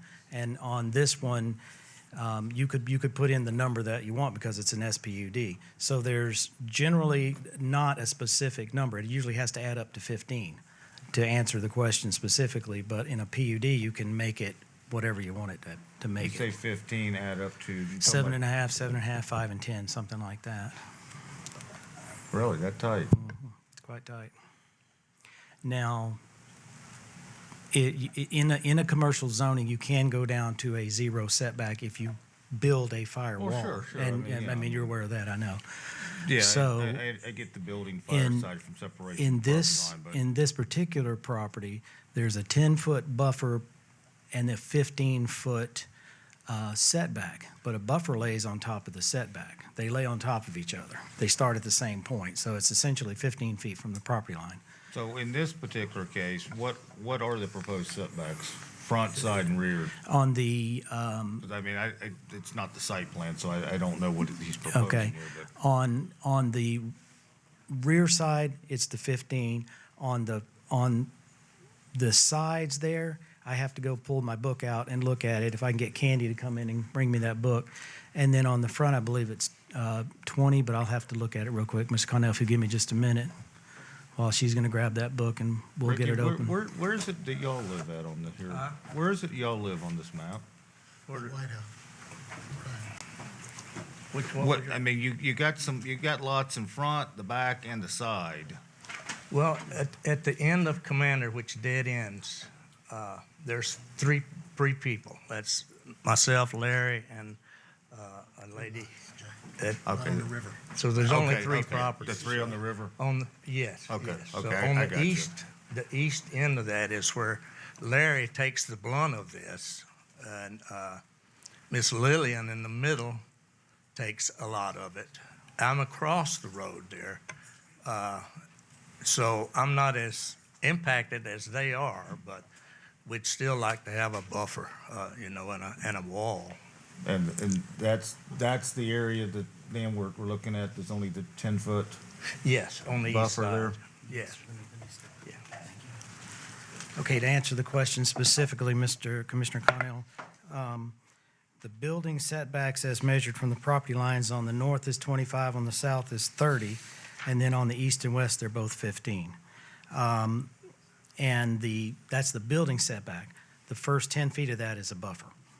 So it's essentially 15 feet. 15, I'm sorry. Yes, sir. 15 feet of total. Yes, sir. That's correct. Mr., I don't mean to keep, I'm not trying to run the thing. Mr. Blunt, I mean, would it affect your, I'd like to address some of these, Yeah. if you'd allow me. Well, first of all, Mr. Ricky Fowler, he's at the end of Commander Road and then to the south. So he actually doesn't border our property. So he just, I think, was wondering. I talked to him and Mr. Boyce in the lobby earlier, and Mr. Boyce is directly, he's the larger home site that you see there with the white building, and then he's got a dock down there. And he addressed some of his concerns with me before the meeting, and I think we worked them out. One of the things in the PUD, and we can hopefully add that, read it into it tonight if we do make this change to make the homeowner happy behind. We have in the PUD that required 6 to 8 foot fence or wall, and we would be willing to amend that on all the residential borders to be a minimum of 8 feet rather than just 6. We would say 8 foot fence. And there is the buffer also in there, the 10 feet that he would have. And then Mr. Boyce and I were talking in the lobby about if we, we're willing to do a few things like one of his concerns that he got cut off in his time limit that he mentioned to me in the lobby, which is a genuine concern. So I'm going to help him out and bring it up right here. And that is that he was concerned with these dust collectors that ventilate from manufacturers, especially like furniture manufacturers, things like that, outside of a building. And I said, well, I wouldn't want that ventilator toward my home either, ventilating out that. There's also an environmental concern with it. Sometimes it could be combustible occasionally, but the dust that would be created. So I told Larry, I said, well, you know what, we'll read it into the record that any bordering the residential in the southeast corner, we will make sure that all dust collectors, or, if needed, there's probably not even gonna be one there, but in the future, if there is, because I may not own this forever. I could sell it in 10 years and then the next owner. So this would protect Mr. Boyce living behind here, that we would add that to the PUD, that they would all be vented away from the residential in the southeast corner. Because that other property there that you can see, Commissioner Connell, that's actually Hawthorne's parking for their boats and RVs for their residents. So it's really like an outdoor industrial parking. So Mr. Boyce already borders that. It doesn't seem to cause a concern for him, I don't suppose, too much. But so those are two things that we would agree on. The buffer we worked very hard on, very difficult process to get all the different setbacks rather on the property because we're protecting the wetland too. We're not going to impact that with our building at all. And so this is very well thought out, and with our civil engineer, Climber Farner Barley, this isn't something that we just sketched out. This is something that took a lot of thought, a lot of time, and a lot of effort and money. And so the 15-foot setback is important to us on that area there in that little southeast corner that we have that, on that entire east corner actually, or east end. But we would be willing, as I said, to be a good neighbor to put those other provisions in there in the PUD. Does that make sense, Dan? Sort of? Okay. One other question that he did raise, and I would have the same question if Okay. I've lived in that area, is are you willing to limit the hours of operation outside of the building? That's the first that I've heard that, and I don't think that's something that I could do. As I said, I'm in a complex right now that has, my gosh, it's got 60-something units. And there'll be an occasion where I'll go in at 8 o'clock at night and work in my office because that's where all my projectors are and a lot of my equipment inside. I don't disturb people, but I can't imagine that I would be able to, that would work in practical terms. I mean, it sounds good. you know? I'm talking about outside of the unit, not inside the unit, outside the unit in the parking lot. I mean, I'm just talking about it from a noise standpoint. No, I got you. We are fairly close to some residential Yeah. here, and I could understand where he's coming from. I wouldn't want to hear somebody banging around out there Yeah. at 9, 10 o'clock at night. I don't, what do you think, Danielle? So I just have my wonder, entire like- staff here, by the way, to help me, because I knew some questions may come up. and- There were uses that were not included for that reason. that's Things like auto mechanics were not included because we don't want big piles of cars. Yeah, and they will work at sitting night. all over the place or working at night. So a lot of those lists of uses were already taken out of that list so that that's not a problem. Yeah. So I think we actually tried to address a lot of things. That's a good point, Danielle. You helped jog my memory. We've been working on this for a very long time, and we've gone through the list together with Dan and Candy and tried to make it where it is something appealing but yet can bring some jobs here and not be so restrictive that nobody can utilize their, because you'll have people coming in, catering kitchens that are going to come in and maybe they load their truck, Commissioner Connell, at 8 o'clock at night maybe, or unload it. So I wouldn't want to restrict them. Say when your restaurant closes down, you can't come in here and unload your truck into your unit. Oh, no, and I mean, you see how that could oh, be. I do, and Yeah. I understand Yeah. that's not what I would want either. Right. I mean, but somebody outside, I mean, banging around on something. Right. Is different than unloading your truck. I mean, It's just so vague, you know. well, It'd be- and I get yeah. that, but I do It's hard. I do understand the neighbor's concern on Yeah, that too. I do. And we're going to try to, like I said, we're going to be a good neighbor for Mr. Boyce and, you know, go ahead. Commissioner, within the restrictions of the PUD, all the work has to take place inside. There's no Perfect. outside Okay, then that solves uses that issue. allowed. There you go. That was. This is, you got to state your name and address. How you doing? Michael Medill, 5688 C. Thomas Road, Wildwood. I just want to make one clarification. As far as, you know, like Mr. Blond had mentioned, we would do an 8-foot fence along, it's roughly about 300-ish feet for those two parcels on the screen there, as opposed to, you know, wrapping around the whole development. So that section where to go. That was it. Yeah. You referenced a 10-foot buffer. Is that landscaped in any way? I'm thinking of sound, buffer, reducing sound. That's Okay. exactly right. Utilizing, you know, typical. Are there any other public comments, please? Can we go to a commission deliberation? Yeah, I just wanted to check with Grant. Do we need to amend the SPUD to that 8-foot section? Would we Yes, need a motion to do that? Yeah, we would need to, if the desire is to include any of the changes that were discussed, there would need to be an amendment done. Yeah, I thought the I had- PUD said 6 to 8. In the PUD, it's written 6 to 8, so you may want to make an amendment to make it 8. So I'll make a motion to amend the SPUD to 8-foot fencing on the, is that for the entire property, Dan, before I, or just? They were looking at Just for from the 300 Mr. feet Boyce's of the property three down properties. here. Residential. For, Southeast, I think is what he had said. right. It already specifies residential properties that the 6 to 8 feet will be under Right, so you, residential, they you want, just need to make it 8. We want 8 foot for residential, on the residential side. when it abuts. So the amendment is 8 feet where it abuts Do residential we need to property. include the language about the dust collectors at all? You can add language about the dust collectors as far as staff is concerned.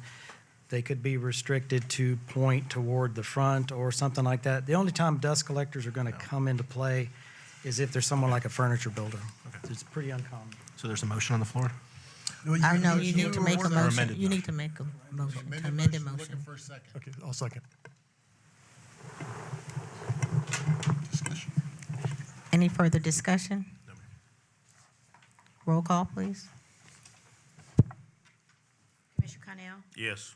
Commissioner Burry? Yes. Commissioner Peterson? Yes. Commissioner Eastman? Yes. Mayor Barry? Yes. Now, Yes, I think so.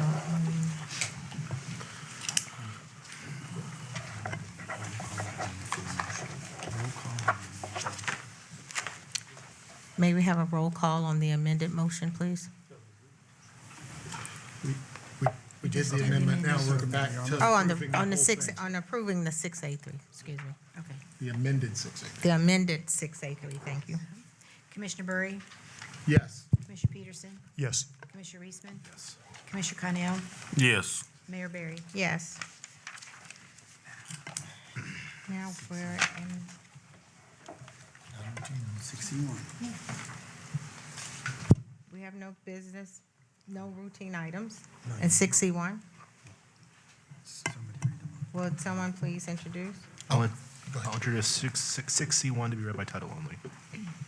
Resolution of the City Commission of the City of Leesburg, Florida, appointing one member to the Leesburg Firefighters Retirement Plan Board of Trustees and providing an effective date. Move for approval. Second. Mr. Minna? Did we write that with the one? So this Yeah, is a so- resolution to replace one member on the firefighter Yeah. pension fund. This is the city's appointment. If you recall, the pension boards are made up of 2 representatives from the union, 2 representatives from the city, and then 1 representative that's jointly appointed. Mr.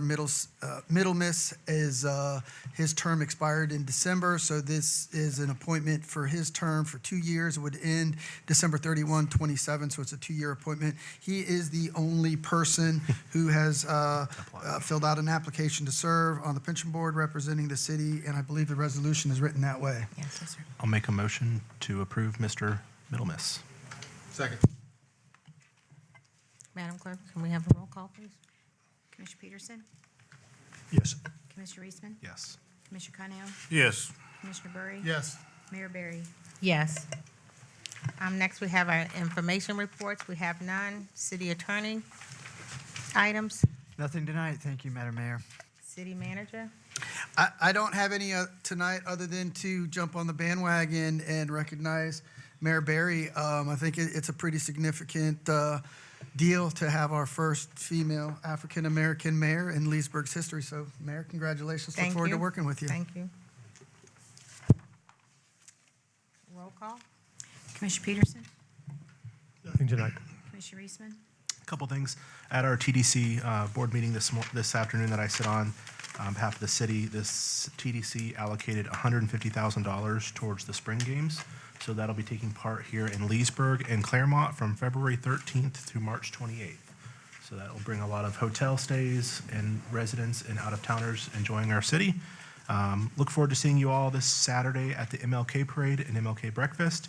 And then lastly, congratulations to Mayor Barry on her first meeting as mayor, and I look forward to a great 2026. Thank you. Thank you. Commissioner Carnell, Nothing. Commissioner Burry, Nothing tonight. Mayor Barry. Yes, I'd like to congratulate all of the students who were awarded a $4,000 scholarship at the Village's MLK Junior Scholarship Awards Breakfast this past Saturday. And a special congrats to Leesburg High School's Ella Prater and Janice Wagner for their achievements. We're proud to announce and wish them all for all of their accolades to come. And I'd also like to say thank you to all for my first meeting, and how many more? 23. Yes. Plus the yes, budget. yes. Plus budget, yes, yes. So you got a lot. I counted them out, so I thank you all. And if there's no further, we can, Motion to adjourn. yes.